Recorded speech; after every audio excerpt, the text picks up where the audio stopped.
Ladies and gentlemen, if you have given your life to Christ, back that up, Ron.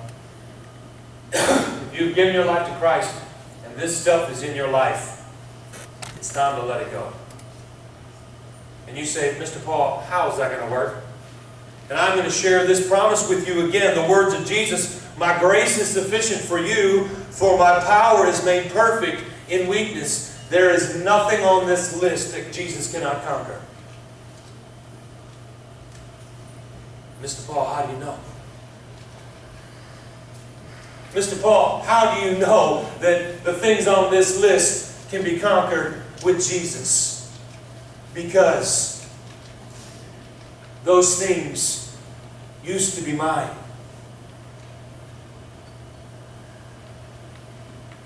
But they're not anymore. Now, for a long time, I dealt with all of these things, and I'm just like, man, all right, I've got to take care of this before I come to Jesus. I've got to take care of this, and then I'll start doing the right things, and I'll start, I've got to take care of all this stuff. When I finally got real with my relationship with Jesus, He simply said, when you come to me, we'll take care of all this stuff.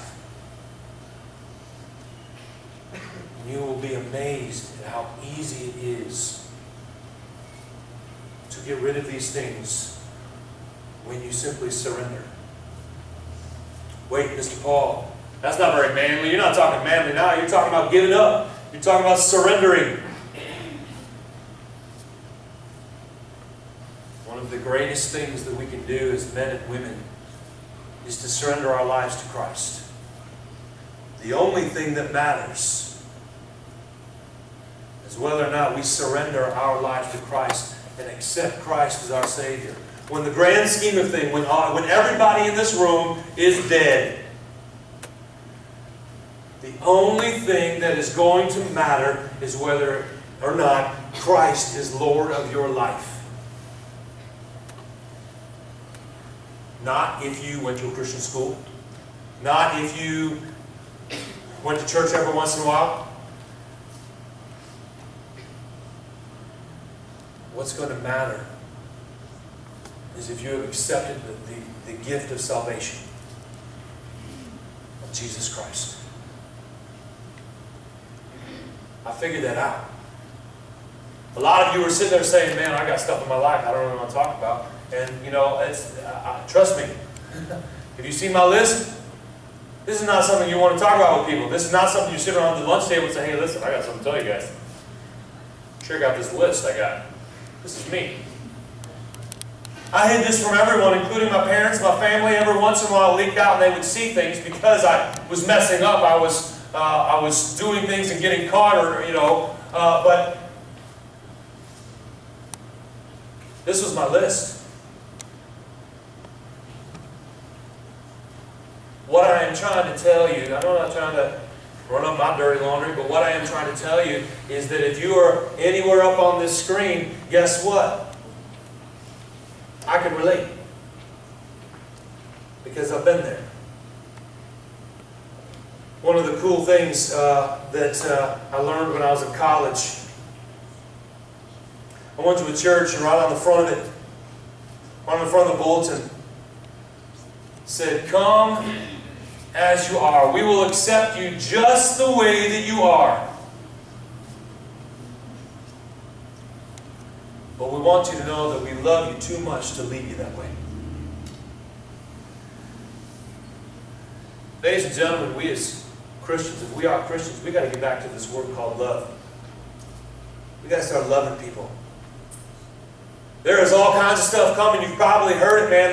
The radio every single day is talking about gay marriage and homosexuality and all of these things. It seems to be everywhere. Abortion is kind of one of those things. A lot of people don't like to talk about it. I don't like to talk about it either. But it is an issue that is happening.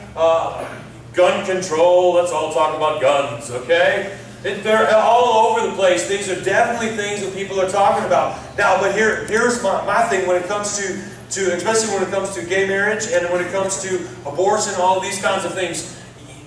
Do I believe these things to be wrong?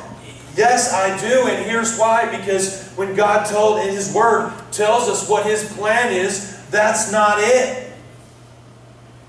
When a girl came to me, someone that was staying with us, and she lived with us for a while, and she came to me and said, "Hey, look, I know that you know this," and she's like, "But I am a homosexual, and I'm in a relationship, and I want to know what you think." There's a couple of ways that I could have reacted. I could have said, "Hey, you need to get out of my house. I don't want you around my children." I thought it. That's for sure. But I stopped for a second and I said, "Okay, all right, look, Paul, you need to shut your mouth and let Jesus do some talking here. All right. God, what would you want me to say?" I'm glad He gave me some words, and this is what I told her. I said, "You know what?